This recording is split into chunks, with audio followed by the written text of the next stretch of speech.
키노트 스피치라고 보통 이야기하죠. 첫 번째 세션을. 키노트 스피치를 준비해 주실 데피니션 6의 크리스 해커 대표를 자리에 모시겠습니다. 큰 박수 부탁드리겠습니다.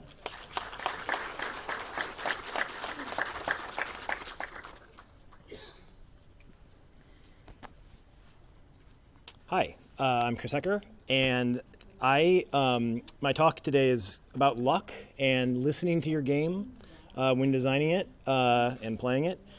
And I'd like to apologize to the simultaneous translators because I talk really fast by default, so I'm going to try to go slowly. One of my favorite quotes about luck is this quote: I'm a great believer in luck. The harder I work, the more of it I seem to have, which is really one of those quotes that's kind of about making your own luck. You know, if you work hard, if you create opportunities, then things happen and you can take advantage of them. Oh. Are we? Yeah? You may go closer? Better. There? Better? Okay. So this needs to be tighter. Here, you know what? Yeah. Boom. Okay. All right. Like a lot of quotes in English, this has been attributed to Thomas Jefferson. And then I don't know if you guys have people in Korea that get all the good quotes attributed to them, even if they didn't say them. This quote is actually by a random guy named Coleman Cox, who decided in 1922 to just write a book about filled with quotes. But this is actually not the kind of luck I'm talking about today. This is most talks about luck in business and design are about this: how making your own luck, how you cut control of over your destiny if you just work hard enough. And that's actually not what I'm talking about here today. I'm talking about the kind of luck you don't really have as much control over. And so, like all good speakers, I was working on my talk on the flight over here, which is actually a terrible idea. Don't do this. And this guy was part of my life since I got on the plane. He actually was, it's a casino, I guess, in Seoul. And he's apparently, is it Lee Min-ho? Is that his name? He's like a famous actor. The first time I saw him, he was actually on the in-flight entertainment system. He was kind of an ad as we were taxiing out. And I was like, oh, that's funny. I'm working on this talk about luck. And here's this guy talking about luck and how to have it by giving him money. But I didn't take a picture of him on the screen because I thought that was random and it passed. But then he was in the in-flight magazine. And then when I disembarked off the plane, he was also greeting me at customs. And so clearly this is some kind of sign. And this is actually closer. The kind of luck he's trying to sell you is actually a little closer to the kind of luck I'm talking about, which is this luck you don't really have that much control over. And so here's a quote, actually, that's closer to what I mean, by Ernest Hemingway, a kind of famous writer, and a really good one at that. He was interviewed by George Plimpton in a magazine called the Paris Review in 1958, and Plimpton was asking him about his writing process.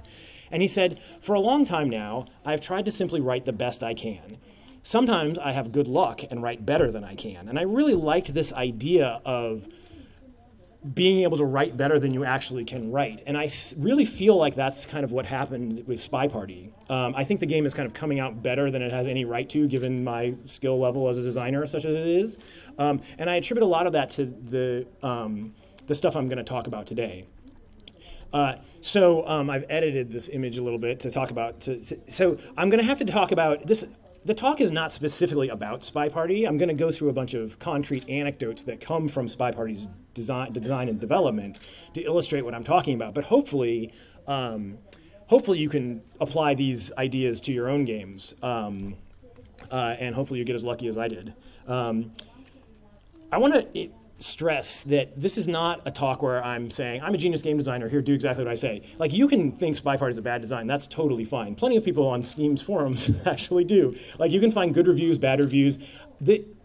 Nothing that I'm going to talk about today has any relevance, or it matters to whether or not you think Spy Party is a good game or a game you would have designed, or maybe you would have made different decisions. Hopefully the things I'm talking about are things that you can see happening in your design. What I am saying is that when designing Spy Party, the stuff I'm talking about helped me make the game more of the game I wanted it to be. And hopefully you can use these techniques, or techniques is a little strong, but hopefully you can use these ideas to make your game more of the game you want it to be. So it definitely worked. It's that Spy Party is turning out better than I thought it would. And I think it's due in large part to some of the stuff I'm going to talk about. I think actually the stuff I'm talking about today is more relevant to indies than it is to AAA. A lot of times you'll have a design methodology talk or talk about how process works and maybe it applies, can scale. But there's something about the way indie games are developed, and I'll talk about some of the characteristics later, that I think this is more applicable to. AAA games come from a more top-down design methodology, and I think this stuff is probably relevant in different small parts of the design process, but you're not gonna have a big effect on a AAA game. Luckily, this is an indie game conference, so that's the right audience.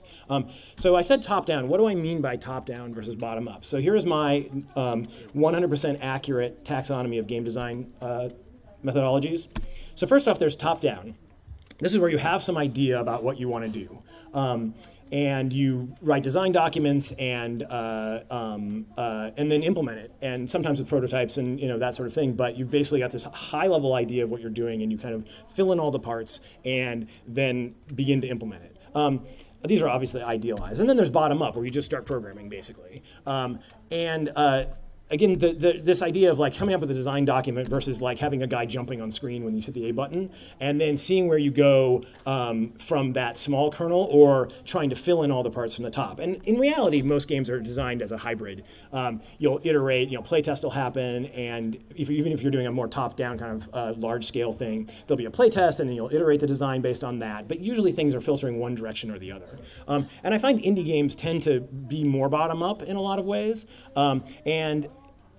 That kind of reactivity versus a kind of proactive top-down design, that reactivity is kind of important for what I'm talking about, to let what I'm about to talk about happen. So I need to describe Spy Party as a high-level design, and I'm going to do it pretty quickly. It turns out it's going to be on the stage on the 15th sometime during the big stage outside, so you can check it out in real time there. I don't have a booth, but you can see the game, and it's also available now. Roughly what the game is an asymmetric competitive game about a cocktail party. And so on the one side is one player controls the spy, and the spy is at the cocktail party. And they're doing cocktail party things like, having drinks or looking at the artwork or flirting with people, being bored and checking their watch to see if it's time to leave, all the normal things you might do at a party. Meanwhile, they're also trying to accomplish spy missions, which are basically tropes from spy and mystery fiction, things like bug the ambassador, contact the double agent, those kinds of things. Looking in from outside the party, very upset that they were not invited to the party, is the sniper. They do not know who the spy is. All the characters at the party are controlled by the computer. They're NPCs, except for the spy character, which is controlled by the player. The sniper is trying to build up a case for finding the spy, looking for tells, looking for different evidence of spy-like behavior. And then eventually they have one bullet with which to choose who the spy is and end the game. If the spy accomplishes their missions, then the spy wins. If the spy runs out of time and doesn't accomplish the mission, the sniper wins. If the sniper shoots a civilian, the spy wins. If the sniper shoots the spy, obviously the sniper wins. So that's basically the high-level idea, the design of Spy Party, kind of the basic mechanic or gimmick. And I want to, I'm going to go into some specifics about different missions and things and how luck and listening to the game and changing the game helped shape how the game worked out. But they're all going to fit into this framework of this asymmetric spy versus sniper, having to accomplish missions versus having to find them, a deception versus perception kind of game.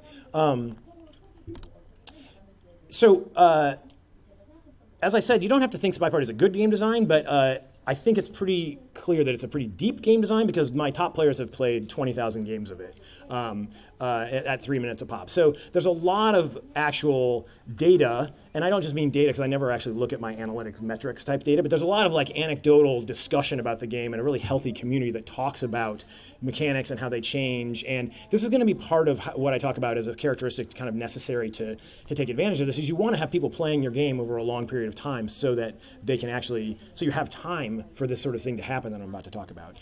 So that I'm very lucky that I have that in Spy Party. So I just wanted to say that like the the depth of the game, a lot of these things I'm about to talk about play towards the depth of the game. They make the game deeper. They make the game kind of more competitive. They kind of keep what's called the meta going and evolving over time, things like that. So let's talk about one of the mechanics.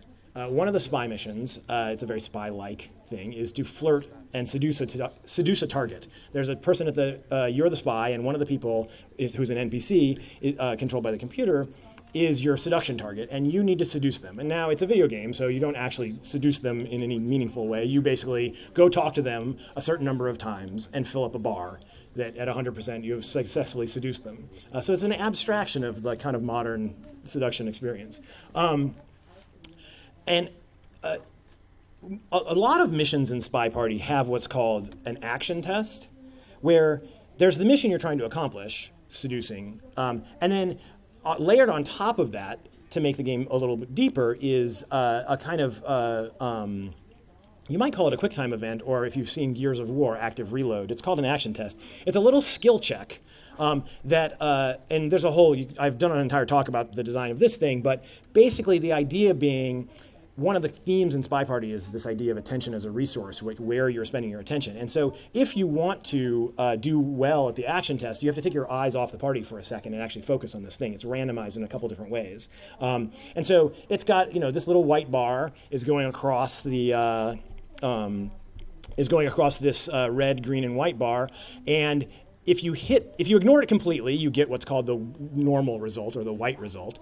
If you hit it in the white zone, you also get that normal result. If you hit the green, you get the good result. And if you hit the red, you get the bad result. And so let's just see what this looks like roughly for the seduction mission. So here's a really low frame rate animated GIF. So this guy's seducing the target, who has the red triangle over her head. And if you hit the white part of the bar, you talk to them like normal. And you fill up the bar based on how close you are in the conversation. And so that's just the normal flirt behavior. And that's what happened before action tests were even part of the game. I added them in later.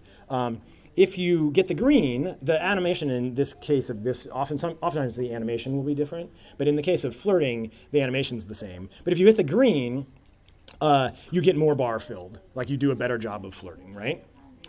Which is what you'd expect. And then if you hit the red, you were somehow so offensive that you actually kick the person out of the conversation. They just leave. You get no credit, and they bail. Which means you have to chase them around the party. So it's suspicious. You not only don't get the flirt that time, but also now you have to actually go find them again, which, getting people in a position where you can flirt is part of the challenge, and you only have 3 or so minutes to accomplish multiple missions, and so time is of the essence for the spy. So it's a pretty big penalty to kick someone, to lose an opportunity for a flirt and have them leave.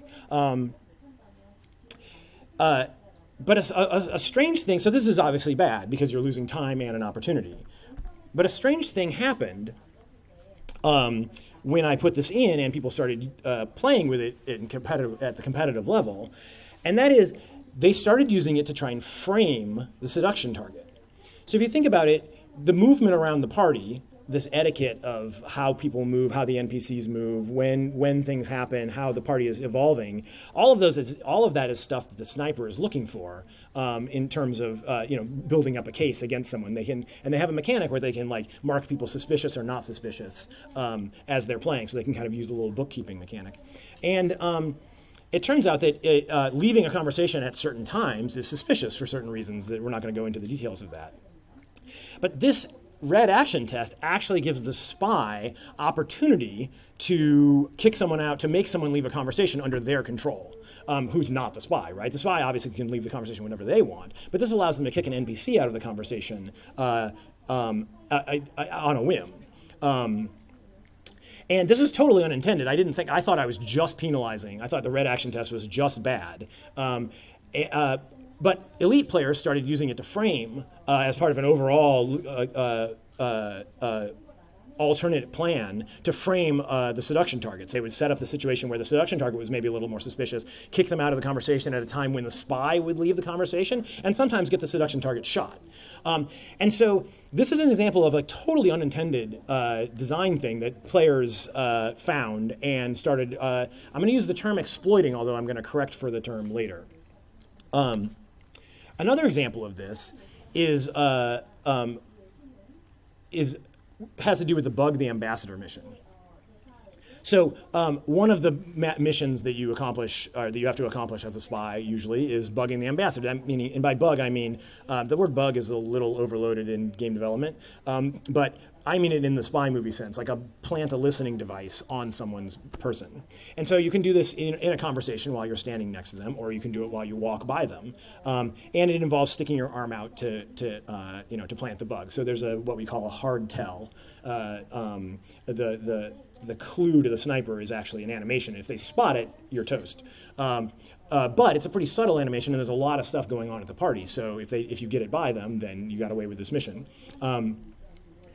Now, the walking version of bugging the ambassador, there's the one in the conversation where you're both standing still, and that is just a range-based thing. You're either in range or not. But the walking version of it, you have to start the animation before you actually are in range for the bug to take, to plant the listening device. And so you actually have to plan ahead. And it turns out that walking speed is very important for this. So if you have a competitive multiplayer game, players tend to, and this is a win state, players tend to analyze everything about it. And so this is a YouTube video that someone uploaded that compared the walking speeds of all the characters. And so it simultaneously starts them all from one end of this venue, and they walk towards the other, and then it records how long each one takes, right? I don't document any of this because it's actually fun for players to discover this stuff, kind of like tier lists in fighting games, right? And so it turns out that this character, whose nickname is Pearls, they don't have official names yet, but she's the slowest character of the current set of characters, because she's got this long sheath dress on, and just to make the animation look good, she needed to walk a little slower than the other characters. So let's discuss how this affects walking bugs. If we imagine the ambassador, this is a top-down, if we imagine the ambassador as this purple dot, and the purple circle is the ring of range around the ambassador where the walking bug has to take place, meaning you can start the animation as soon as you hit the edge of that ring, and you have to be near the ambassador in the middle of the animation for the bug mission to accomplish the bug mission. It's tuned such that the walking speed of most players makes them, if the green is the path of the spy, the walking speed of most players, you have to actually bleed off a little speed and make a little arc around the ambassador. And that makes for a tell that the sniper can spot if they're being very observant, right? So you'll see someone maybe move by the ambassador and maybe turn a little bit in a way that looks like it's a little intentional, right? And so the game is about building up a case with all of these small little clues. Sometimes you see the animation exactly and you can just shoot the person, but most of the time you're kind of making these big consequential decisions with partial information. You've got a suspicion about who someone is. Well, it turns out with Pearls, because she's so much slower than other characters, she actually doesn't have to arc around the ambassador. And so her, just due to serendipity, her walk speed, which was really an animation thing based on her dress, like just making her look good as an animated character, she can keep walking straight. And the bug timing works out exactly right, which slow walking speed is a disadvantage. You've got to get around the venue to actually accomplish missions. But it turns out in this case, for this mission, slow walking speed is an advantage for her. So it starts to balance out her slow walking speed, which was completely meant as both an animation quality thing and as a kind of a downside to this character. And so both of these are a little bit like embracing exploits, both of these examples. These things were designed to be negative, but the mechanic turned out to have unintended positive consequences. And instead, normally what you might do in these cases is try to patch it out. Try to say like, okay, well, this is not what I intended, and I'm the designer, and I know exactly what I want my game to be, so now I'm going to try and figure out how to change the code or the animations to fix this problem. And instead, what I'm proposing is that you see these things happen, and you have this open mind where you're in openness to change, and you say, this is actually better than what I intended to do here, and you embrace it. Another kind of category, I'm going to describe some of the complexities around drinks. So all cocktail parties have to have cocktails. And spy parties no different. And originally, the plan was, and still is, to put in a poison the drink mission. So where the spy would have to poison someone's drink at the party. The person would drop dead in the middle of the party, be dragged off by the security guard, and the party would be like, hubbub about this. And that's very spy movie, right? And there's currently no poison the drink mission yet, but I needed, in order to make that work, because it's a video game and you have to do everything, I had to put drinks into the game, right? So I had to add the idea of holding things and the idea of a waiter who goes around and serves drinks, and you have to be able to sip drinks. And of course, if you're holding a drink, now that means you can't do things on the side of of your body where you're holding the drink. So in this case, this guy's holding the drink with his left hand, so that means he can't bug the ambassador on his left side now. You can't hold statues, like you see statues in the background here. There's a bunch of other things you need to hold. It doesn't affect you from, like, say, flirting, but it does affect what you can hold in that hand. And so I got drinks in just mechanically in preparation for doing the Poison the Drink mission, and all of this gameplay happened unintended-wise. So obviously, having a drink is a downside, right? Because that means you only have half of the space in which to accomplish missions. Except for that means you don't want to have a drink. But that means having the spy have a drink is less suspicious, which starts to balance out the desire to not have a drink. Similarly, now there's a waiter, right? And there's a waiter who moves between moves between guests, offering them drinks. And you can actually call the waiter over. You can refuse a drink, and you can take a drink. But there also there became all this etiquette associated with how the waiter, how the drink offering, and how often you sip, and all of this, which are all things I just put in to make a plausible drink simulation for a party. All of this became etiquette stuff that that elite level snipers started paying attention to. So timing of when you take drinks, what's the probability that you'll finish your drink now versus later, whether you walk to the bookshelf with a drink in your hand or not. All of these things started to become gameplay. Even though the mission that I originally put drinks in is still not implemented. I'm going to do the Poison the Drink mission, but I still haven't even gotten to it. And all of a sudden, there's just a ton of gameplay associated with drinks just being in the game. And then it went even farther, where players started suggesting mission ideas that had to do with the waiter and drinks. So, for example, there are now 2 missions that have to do with drinks that aren't Poison the Drink. There's, as you can see on the screen, there's purloining the guest list. That rectangle on the waiter's tray is a thing you can steal. It's like, the fiction being it's the guest list, and you steal that and it disappears. But it's hard to see it sometimes from the sniper's point of view. And the ambassador leaves fingerprints on drinks. And so you can fingerprint the ambassador using the drink mechanics. Both of these weren't even in my mind when I first started putting drinks in. But because drinks got in and started to have all of these etiquette style consequences in terms of the gameplay, how it plays out, it made a fertile ground for players to start suggesting things associated with that made the game deeper. The briefcase is another example of this, and is perhaps even more intense. The ambassador has a briefcase. The original mission that I will eventually get to is to steal nuclear plans from the briefcase, traditional spy movie trope. But in order to do that, I had to put a briefcase into the game. And the ambassador is a very forgetful person, and they put their briefcase down and walk away. And so the NPCs come over and pick up the briefcase and go hand it back to the ambassador, because they're all very conscientious.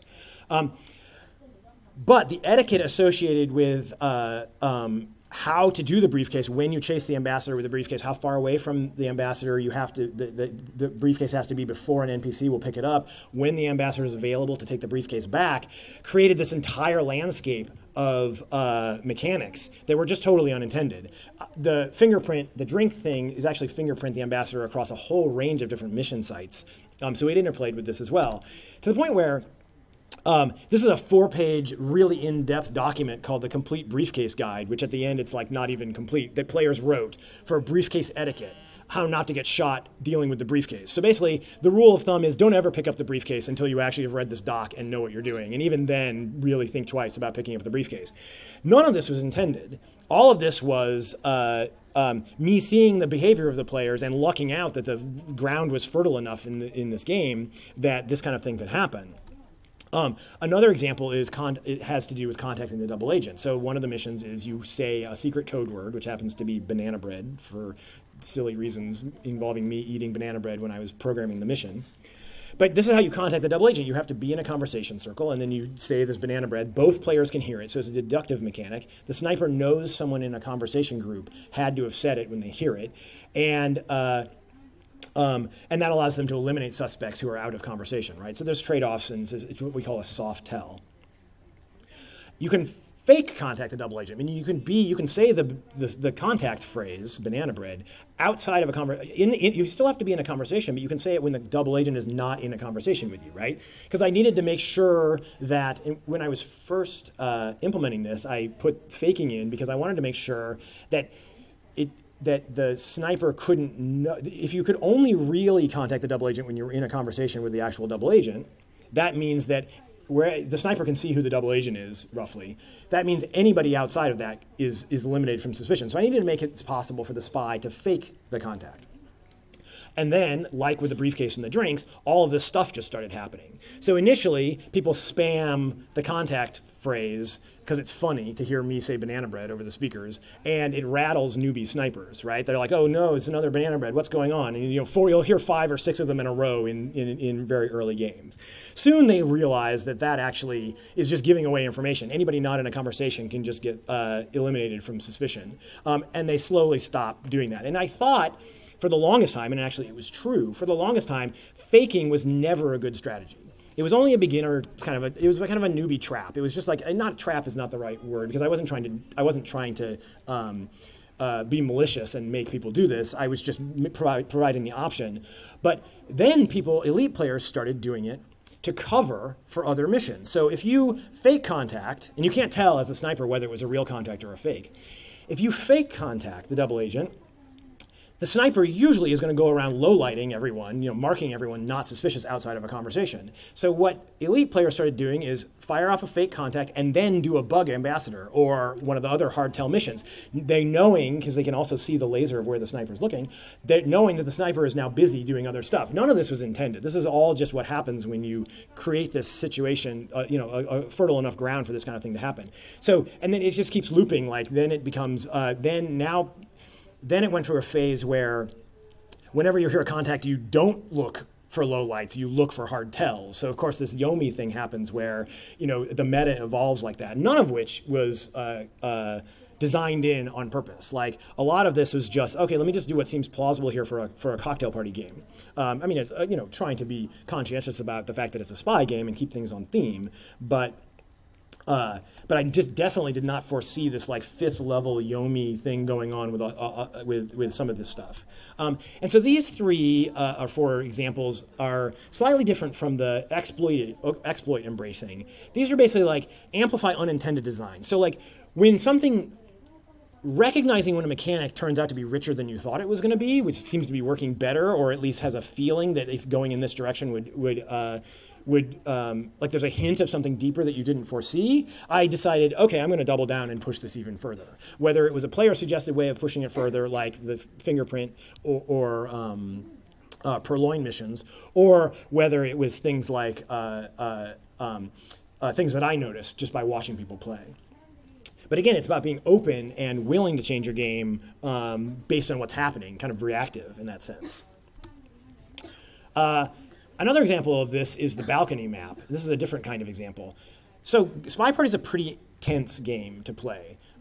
It's pretty stressful, and people play, even the elite players are like, they'll play an hour or so match with 10 or 20 games in it and then need to take a break because it's so intense. As the spy, you're so under the gun all the time, literally.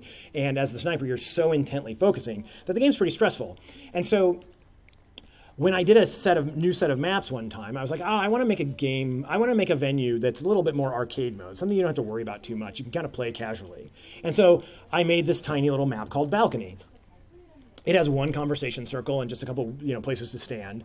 And I was like, okay, this will be arcade mode. There's not a lot to do. There's no books or statues or any of this other stuff going on. It'll just be a light version. You can kind of go in, you can play. It's only 2 minutes long. You can just go play a bunch of rounds and not worry about it.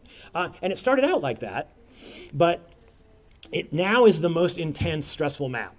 Because what happened was, because the sniper can see everything at the same time and there's only a few different missions that you can accomplish, it allows the sniper to just completely focus on all the etiquette stuff and all the deeper behavioral stuff, and the spy has to get everything right. So instead of this becoming an arcade mode map, it now is like the kind of most immense psychological map. It's kind of the most of if you break things up into hard tells and soft tells, where hardtails are animation breaks and things like that, and softtails are just like who's acting strangely, what kinds of things I can do that are not precise clues about who the character is. This is the most intense map for that. So that's an example of allowing for direction change. Like this was literally 180 the direction I was trying to go. And so I could have tried to fix the map, quote unquote. I could have tried to figure out what was making it intense and like remove that stuff and keep an arcade mode thing. Or I can double down and say, okay, this is actually working in a way that's consonant with the theme of the game. It just is totally different from what I was expecting to the situation to be. And so I think that there's 3 basic requirements for being able to take advantage of this kind of stuff happening in your game. And I'm going to talk about each one in turn. They're cultivating an open mind to feedback and serendipity. They're all pretty obvious. And I'll just talk a little bit more about them, the details. They're setting aside real, actual wall clock calendar time for sitting with your game. And there's farming fertile ground. So for the first one, I don't know if this is unique to me or not, but I used to be really bad at accepting feedback for my stuff. I was like, the 20-year-old hotshot guy. I could program really well, and I was like, all right, I got my ideas. I just need to get these ideas through as unscathed as possible from all these losers, like, having opinions about what I'm doing. And so that turns out not a very effective way to go through life. And actually, it's my friend Ocean Quigley, who's the art director on Spore, a big project I worked on at EA, who kind of caught me doing this. On Spore, I worked on the creature animation system for Spore, which is a pretty complicated, crazy, big 100-person team game. And he gave me some advice that has stuck with me ever since, and it completely changed my opinion about feedback and how I kind of integrate with feedback. And by feedback, I mean both feedback from other people, like playtests or players, and also, if the game is giving me feedback in the luck sense and the serendipity sense. And what he said was that if you have a strong internal compass, and what I mean by that is you know what you're trying to do. You have an aesthetic goal for your game. And this is another reason why this is kind of more compatible with indie games than it is with a AAA game, because it's really hard for individuals on a AAA team to have kind of an aesthetic goal for the game and actually implement that. But as an indie, that's kind of what your job is to actually hold true to this. If you've got this internal compass, and it doesn't mean you never change direction, but it means that at any given time, you've got a way of judging whether things are kind of consonant with the game or dissonant with the game. If you've got this, then someone giving you feedback or ideas is free ideas. Why wouldn't you take them? Like, it doesn't mean you have to implement them. It's like, hey, they might be better ideas that actually make the game you're trying to make better. And if they're not, then you can just listen to the idea and it's like, oh, yeah, okay, thanks for the idea, and then just, not implement it. There's no cost. And I had tied my own ego up so much in whether or not I was accepting feedback from people that I didn't realize that this is actually an amazing resource. So now I'm like, ever since then, this is, I don't know, whenever Spore was, 15 years ago. Ever since then, I love feedback. Like, the more feedback, the better. It doesn't mean I have to change the game. It means that it's like, like I said, in Spy Party, multiple missions, multiple venues, multiple characters have been suggested by the community, and they all make the game better. The idea is that, on the forums, there's a multi-100-page suggestion thread. And there's tons of ideas in there that are not in line with the game I'm trying to make, and I just won't implement those. But the fact that I've got this font of ideas and that players want to contribute this stuff, or I notice things on a stream when someone's playing it, I'm like, oh, wow, I should double down on that in the way I was talking about before. That's huge, and I really, maybe I was the only person who had this problem, but if you have any inkling of that kind of resistant to feedback thing, I encourage you, especially if you want to take advantage of this luck idea and this idea of listening to the game, I encourage you to flip that 180 and realize that it's not a threat. The second thing is setting aside real calendar time for being with your game, kind of sitting with your game. Now, Spy Party's been in development for 9 years, which is like an embarrassingly long amount of time, and I'm not saying you need to actually be in development for 9 years to take advantage of this, but you do need to have time to notice some of this stuff. Like the drinks, stuff I talked about earlier, the contact the double agent stuff, that took months and sometimes years to develop that meta so that I could see where it was going. If you're on a schedule, especially a design style schedule, if you're on a schedule and you're trying to get the thing done and it makes you less open-minded to noticing these things happen. It's kind of like that,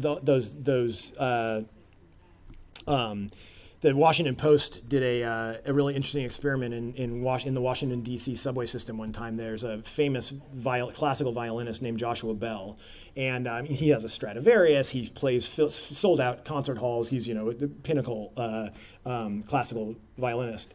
And they had him busking with a Stradivarius, actually, in the Washington, D.C. subway system. Just another random musician player in a subway that you'd see as you walked by. And they wanted to see how many people would notice this and stop. Because literally the night before, he had played a $350 a ticket concert. And very few people, everyone was busy on their way to work. It's totally obvious that very few people would stop. But if you're not taking time, you're going to miss a lot of things, and I think that's true in game design especially. Things take time to simmer. You need to be in the shower that one day when you have the idea, or you see the stream because somebody picked it up. This is super important. So, and I know this is really hard. I'm super privileged that I was able to work on Spy Party for so long and still am. And I know that not everyone has that that opportunity. But take as long as you can. Get your game out there and get people playing your game as much as you can early, so that you have time to see some of this stuff happen, and so you can actually have time to listen to what's happening. And then the final one is the least developed of these ideas. And I'm not sure exactly I'm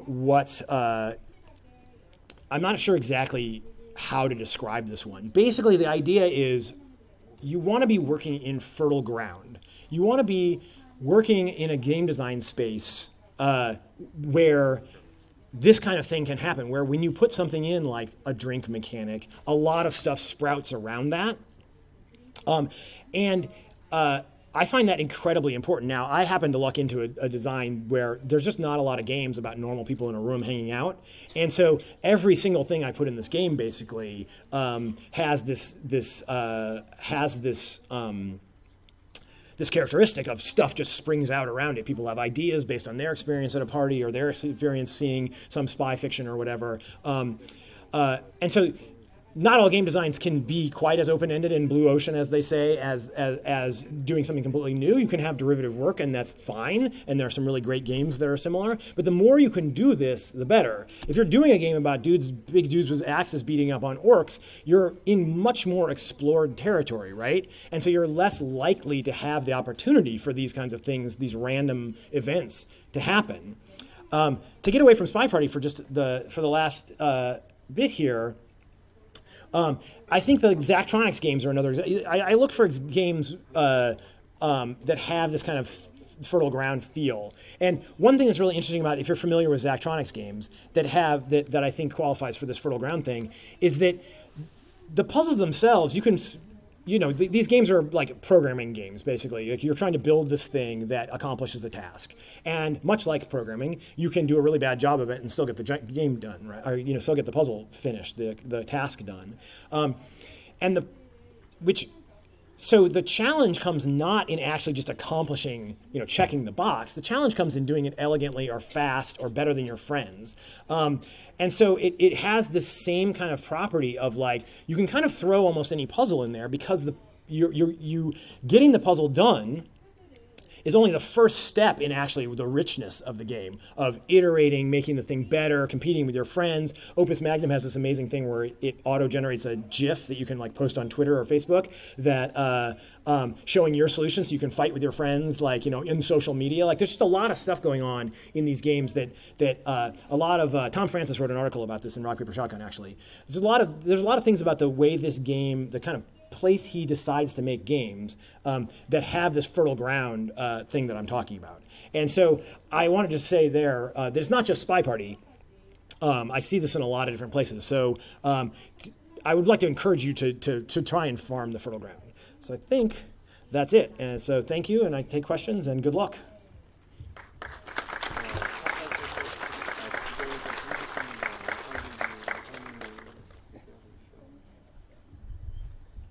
지금까지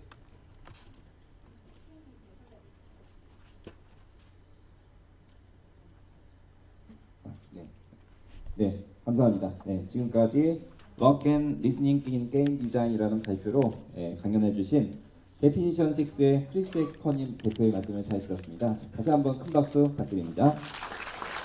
Do you want to do Q&A or no? Is it no? I mean, I can if you want, or we're on time. So. 네, 지금 시간이 한 2, 3분 정도 남았는데요. 저희가 이제 쉬는 시간에 또 뭐 각자 만나서 Q&A 뭐 시간을 가질 수도 있는데 약간 시간이 남은 관계로 질문을 하나 받도록 하겠습니다. 저기 마이크 하나 전달 부탁드리겠습니다.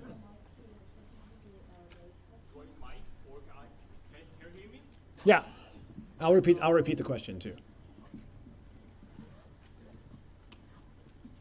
Hello, Chris. So my question is about the last part you bring up about finding the fertile ground. Right. So the other example you bring up is the programming games that make Sure. the electronics. So what I'm asking is, do you think the deepness that both of your games happen to have is basically because you are trying to model something that is actually true to real life, and real life is really complex? Right. That's one way to think about it. So I think no is the answer. So the question is that fertile ground? That might be. So is the fertile ground coming from the fact that you're trying to simulate something that's happening in the real world, like a kind of thing that actually exists? And maybe that actually is a way of. I think that might be sufficient, but not necessary, because the other example that I cut, just for time reasons, was another that I'm familiar with, is the Witness puzzle structure, the panel puzzles in the game, the indie game, The Witness, which actually Casey might, I don't know if he'll have any show, he's talking about a different part of it. But those are a fertile ground, and they're really then completely abstract puzzle situations. So he chose, Jonathan Blow, the designer of that game, early on chose this grid-based thing where the line you were drawing on this grid to try and, pass through a certain number of points, so there's a bunch of different, get to an endpoint, couldn't cross over itself. And that turned into a really good constraint. It made it a more fertile ground for exploring stuff there. So by picking constraints even than that, which is almost as abstract as you can get, as far removed from reality as you can get, that is what I would consider a fertile ground. He basically couldn't implement all of the puzzles that sprung out of all the different mechanics that he had there. So I think that maybe modeling, I mean, the real world has complexities too that you don't want to model. Like Spy Party, early on I thought Spy Party was going to be much more simulation-y.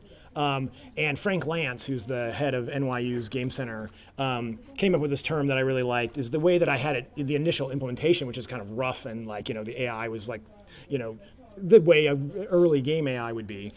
He called it a clockwork party. And, so the whole thing is you can kind of see the gears in Spy Party turning. And that actually turns out to be, there might be another game in the kind of much softer simulation of real world cocktail parties. Because in a real world cocktail party, your flirtation is not filling up a bar from 0 to 100%, right? That's an incredibly an abstraction of an actual kind of thing that thematically echoes in your head. You're like, oh, now I'm flirting with this person. But I mean, in reality, you're pushing a button and depending on how close you are, it fills a bar, right? But that clockwork party turns out to work really well for Spy Party, another lucky thing, where because it's a clockwork party, it's kind of, because the innards are kind of exposed, it allows the players to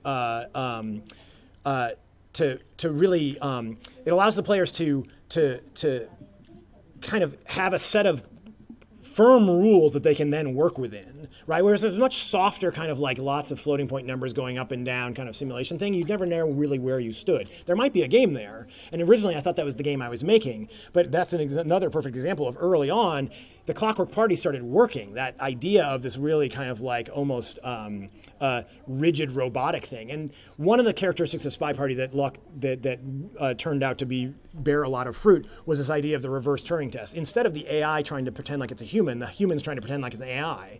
And it's much easier for a human to emulate a broken AI than it is for a broken AI to emulate a human. And so that's something that turned out to work really well in this fertile ground thing as well. But I think that I wouldn't want to encourage people to try and quote unquote simulate the real world. I think you have to do abstractions, especially in indie games. But I don't think it's necessary. I think that could lead to ways, especially thematically, your brain can help with that kind of thing. But I don't think it's necessary. That was a long answer to your short question. Thank you very much. Yeah. 네, 굉장히 좋은 질문과 답변이 오갔는데요. 네, 저희가 시간 관계상 아쉽게도 이제 질문은 여기서 마치도록 하고요.